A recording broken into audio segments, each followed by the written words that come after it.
Halo, Assalamualaikum dan selamat pagi. Okey, hari ini kita akan belajar tentang pengawetan makanan. Okey, benda ni banyak dan lama.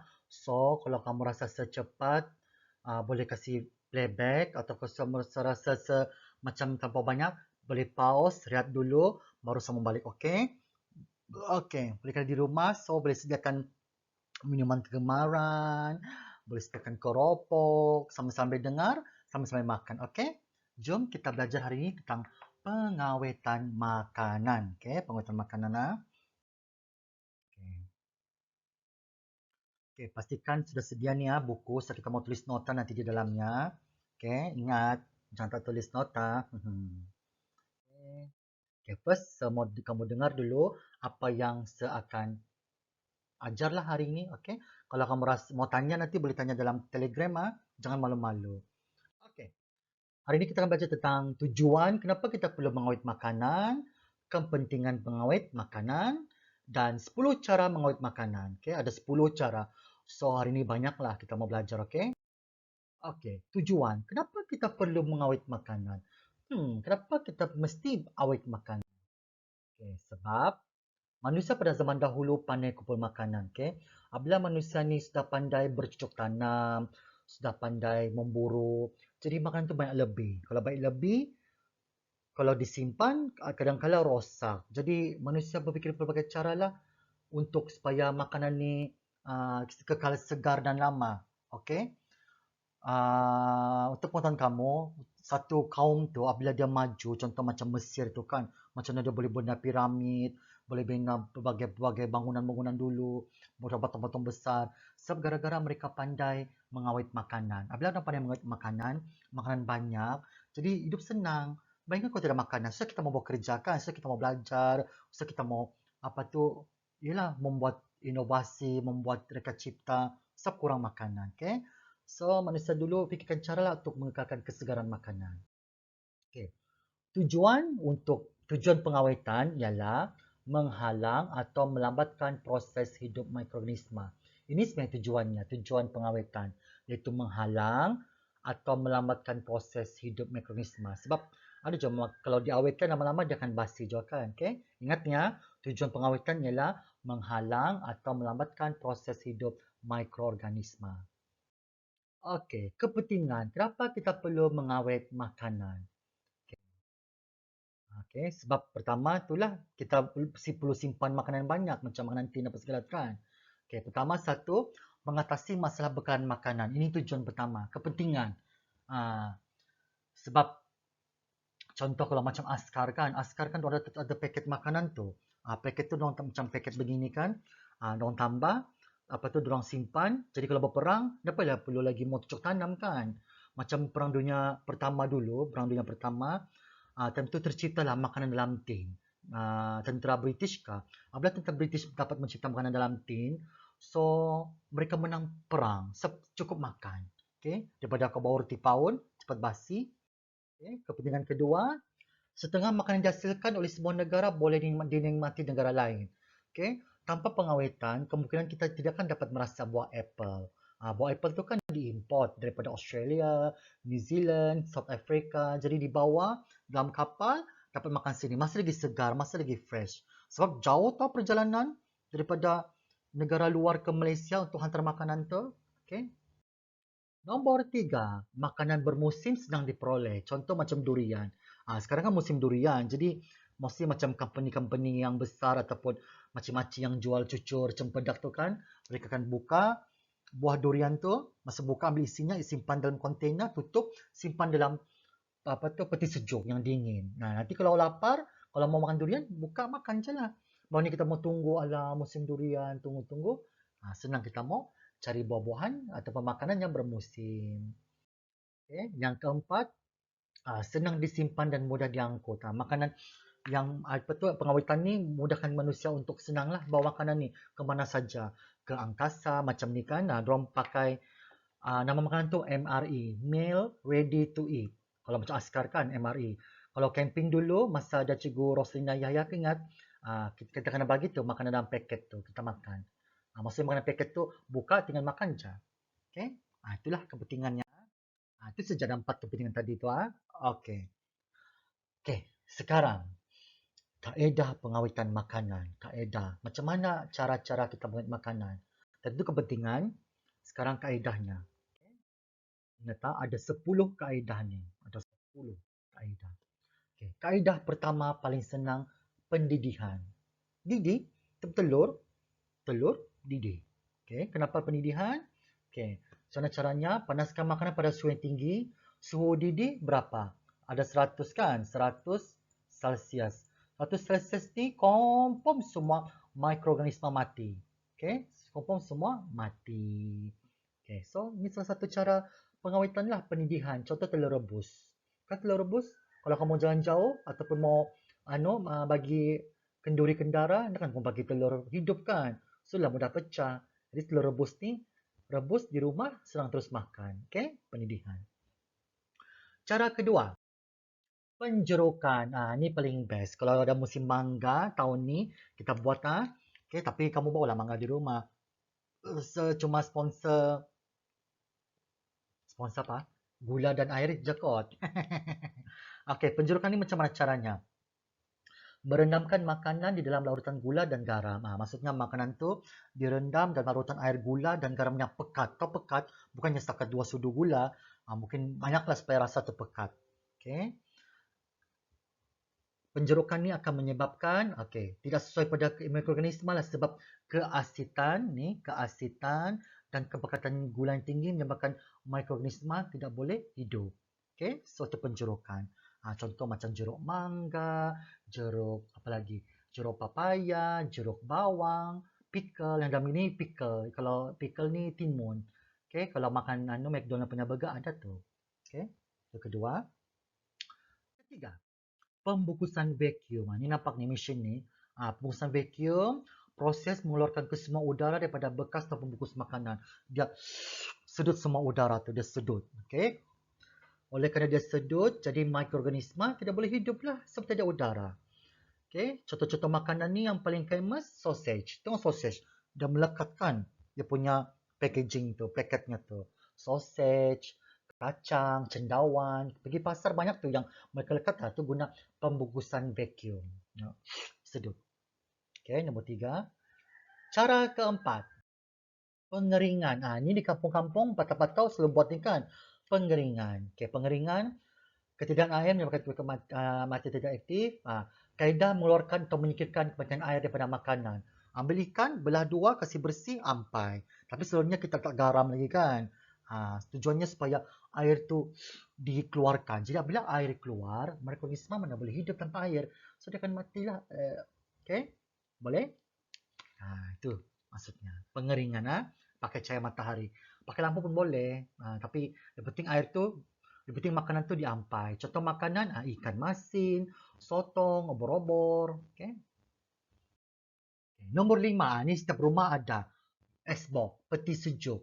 Ataupun kalau refrigerator dalam bahasa Inggeris. Kalau bahasa Indon, kulkas. Kulkas kah? Okay? Okay. Ada 2 jenis, jangan salah sebab penyejuk bekuan dan pendinginan ni tidak sama. Tapi guna mesinnya samalah. Kalau penyejuk bekuan, itu yang icebox di atas. Makanan disimpan di bawah takat beku, 0 Celsius. Itu yang di atas, icebox di atas. Itu penyejuk bekuan. Atau dalam bahasa Melayu, bahasa Inggeris, freezer. Yang icebox yang buka gitu tu. Ada kan di bawah tu kan. Okay. Pendinginan, pendinginan yang icebox bawah. Ni yang makanan di suhu kurang daripada 18 Celsius. Okay? Macam penyejuk bekuan ni macam ayam, daging, sosis yang penyejuk bekuan di atas ni lah. Pendinginan ni macam sayur, buah, susu, yang benda-benda begitulah. Jangan kamu letak ayam di pendinginan. Tak boleh lah. Berbau. Better letak ayam di atas. Jangan sayur kamu letak di 0 darjah Celsius. Beku sayur kamu tu nanti. Susah mau masak. Okay? Ya, itu nombor 5. Okay. Suhu rendah menyebabkan mikroorganisma tidak aktif. Kita nampak tak? Tidak aktif. Maksudnya tidak aktif ni, contohlah, ini adalah ayam. Semasuk dalam freezer. Freezer. Mikroorganisma tu masih ada di ayam tu, cuma dia tidak aktif. Dia macam yang tidur, yang Tidur. Tapi bila sekali keluar ayam tu, sampai di luar dan ais tu cair, daging tu akan jadi rosak juga oleh mikroorganisma. Sebab mikroorganisma tu bila di luar dia boleh dia hidup balik, boleh dia akan makan daging tu lah, masuk ke dia akan bertindak balas pada daging tu lah. Sama macam susu. Susu kamu simpan dalam es box tahan. Sekali kamu keluarkan, simpan di luar sejam, bangas sudah. Sebab mikroorganisma tu boleh hidup balik kalau kamu kasih keluarkan balik daripada es box lah. Okey. Okey, nombor 6, pemasinan. Pemasinan pakai apa? Pakai garam lah kan. Garam. Tidak menggunakan garam demikian lembaban. Apa-apa je lah. Contoh ikan kamu lumurkan, lumurkan jadi air tu keluar. Kalau tidak air, mikroorganisma akan matilah. Okey. Contoh lagi macam buat mumia. Tahu mumia? Yang mumia Mesir yang mumia Mesir tu contoh mati manusia kan, otak ni kena kasih hancur, kena cungkir dari hidung ni kena kasih hancur, mata ni kasih keluar, semua organ dalaman ni kena kasih keluar. Usus, peparuh, hati kena keluar. Kecuali satu jadi simpan dalam hati. Lepas tu dalam ni disimpan minyak wangi, lepas tu ditutup, disimpan dalam mayat tu kan, habis dikeluar semua kan, disampur minyak wangi, simpan dalam garam. Satu badan ni ditabur dengan garam. Bukan tabur begini, saya ditutup dengan garam. Selama 2 bulan, lepas tu dikeluarkan balik, jadikan kering sudah manusia. Itulah mumia. Habis. Jadi daripada begini, jadi kecut. Sebab tidak air kan? Okey, itu pemasinan. Okay. Nombor 7, pelilinan. Pelilinan ni proses menyalut buah atau sayuran dengan lilin cair untuk mencegah pertumbuhan mikrob di permukaannya. Alamak, tidak barang. Dapatlah ni lah. Contohlah ni apple kan. Okay, sebelum apple tu dihantar ke negara lain, akan kena sembuh macam air. Air tu sebenarnya lilinnya dicairkan. Jadi lilin tu akan selaput. Buah-buahan tu akan selaput. Jadi mikroorganisma dah boleh tumbuh. Kulat dah boleh tumbuh. Bakteri dah boleh tumbuh. Jadi siapa-siapa yang suka makan apple tu kalau boleh kupas. Ataupun bersihkan dengan air suam ke macam mana. Sebab selalu kulit apple tu disaluti dengan lilin, apple, orange, yang buah-buahan luar negara tu, lagi selamat makanlah buah-buahan tempatan, okey, macam pisang ke apakah. Okey. Tinggal 3 lagi. Nombor penghitinan dan pembotolan. Alah, tidak apalah penghitinan dan pembotolan sebenarnya contoh sini. Proses pendidikan makanan dan kemudiannya disejukkan sebelum dimasukkan dalam bekas kedap udara.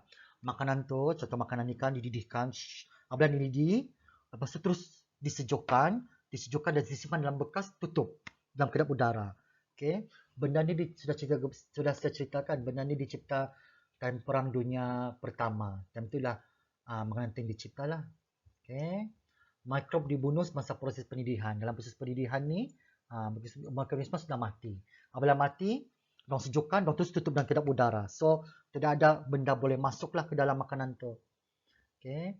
Pemanasan pada suhu didih dapat bunuh mikroorganisma tanpa rosak rasa dan nilai nutrisi. Pada suhu didih, berapa suhu didih? 100 Celsius. Tanpa rosak rasa. Rasa tidak rosak dan nilai nutrisi. Nilai nutrisi ni dia punya karbohidrat dia, protein dia, vitamin dia tidak rosak. Okey. Ni proses apa tu? Proses penghitinan. Okey, tu dididihkan. Tapi ni yang masuk makanan dulu, so dididihkan lagi. Ini proses dia lah. Okay, tengok sini ya. Contoh ni proses mangga. Mangga kan ni? Ya, mangga. Okay, mula-mula tanam mangga. Macam bahasa tu kebah warna dulu. Mula tanam mangga. Lepas tu dituai. Dihantar. Lepas tu di grading ni maksud dipilih. Mangga bagus, mangga yang boleh jual, mangga apa. Lepas tu disimpan dalam disejuk dan dicuci. Washing. Lepas washing. Lepas tu dikupas. Lepas dikupas, dipotong-potong kecil-kecil. Lepas tu blanching ni dididihkan. Di sini dididihkan. Blanching ni dibersihkan rasanya. Dibersihkan. Lepas dibersihkan, disimpan dalam tin. Dituang sirap. Sirap ni air gula. Macam dalam penjerokan. Okay. Lepas tu ditutup, disil kedap utara. Lepas tu di cooking. Cooking ni sini 100 Celsius. Dimasak sampai dia punya mikronya mati. Lepas dimasak terus disejukkan. Disimpan dulu. Lepas tu sejuk, di label. Maksudnya label lah, letak dia punya label ni, label yang punya tulisan-tulisan tu, baru dihantar ke seluruh kedai. Itu caranya, okey? Boleh ingat ya caranya? Maksudnya ini ditutup dulu baru dimasak. Oke. Itu pengkinting. Oke. Pembotolan pun lebih kurang sama juga begitu. Oke, tinggal 2 lagi. Nomor 9, pempasturan. Pempasturan ada saya mention minggu lepas kan. Oke, pempasturan ini proses makanan, pemanasan makanan sehingga suhu tertentu untuk beberapa ketika dan diikuti dengan pendinginan segera. Pendinginan segera, ingat tak? Berbeza dengan pengitinan. Pengitinan dia suhu didih, tapi pempasturan dia ikut suhu tertentu. Maksudnya tidak sampailah kali itu, mungkin dalam 70-80, dalam berapa menit, saat, lepas itu terus didinginkan. Maksudnya dingin ini terus dikasih zero temperature, sejuk. Oke? Tujuannya kenapa dia buat begitu? Supaya bakteria baik dapat dijaga. Hanya bakteria jahat saja dibunuh, bakteria baik tidak. Okay? So pempasturan ini sesuai untuk ini orang yang mencipta proses pempasturan, Louis Pasteur. Dia cipta tanpa dia ni mungkin kita tidak akan dapat minum susu yang bagus, Vitagen, apalagi. Itu je saya ingat. Ini proses pempasturan. Sebenarnya proses pempasturan ni adalah susu lah. Sebab susu kan kita mau ambil khasiatnya. Ini kan kita mau didirikan 100% semua mati. Kita ambil yang bakteria baik untuk perut. Susu ni dikutip, susu dipanaskan dan terus disejukkan. Dalam saat je, berapa saat. Kalau pembotolan, pengitinan ni ada minit. Kalau pempasturan ni disejukkan, terus kasih sejuk. Ini caranya lain lah. Susu mentah dihantar kemari, lepas tu dipam, hantar, pusing-pusing sini, dipanaskan di sini, lepas tu, gitu. Sampai habislah. Dapat pasturan. Contoh, susu. Okey, dan last kali, penyalaian. Bukan salai ikan yang api besar ni, ini api yang perlahan. Penyalaian ialah proses mengeringkan makanan dengan cara mengasap untuk satu tempoh yang agak lama. Lama bukan sekejap lah, bukan 2 jam, 3 jam, berhari-hari. 3 hari, 5 hari, 4 hari bergantung penyalaian. Contoh ni lah. Contoh paling dekat iaitu ikan tahai. Itu ikan tahai, semua orang lawas sini. Ikan tahai itu dibuat dengan proses beginilah. Ikan tu dibelah, lepas tu disalailah dengan tempoh masa yang lama. Dan cikgu rasa untuk yang bagi bukan Islam, Sinalau Bakas pun guna proses begini. Proses penyalaian yang lama. Kalau salah, beritahu saya. So macam biasa sediakan buku ni dan tulislah. Nggak banyak ni, nggak banyak, sikit je. Tengok 1, 2, ada, ni je. Boleh? Lepas tulis ni, gambar, send ala Telegram supaya saya tahu kamu buat. Janganlah tidak buat. Tengok sikit saja, sikit kan, dah banyak ini saja mau dibuat. Harap kamu dapat faham. Jika masih tak faham, boleh kontak saya di Telegram secara personal ataupun di dalam grup. Ingat, siapa yang hantar baru saya akan kira sebagai hadir. Itu saya dari saya. Jangan lupa buat ni. Kalau saya salah ejak, kasih betul lah. Bye-bye.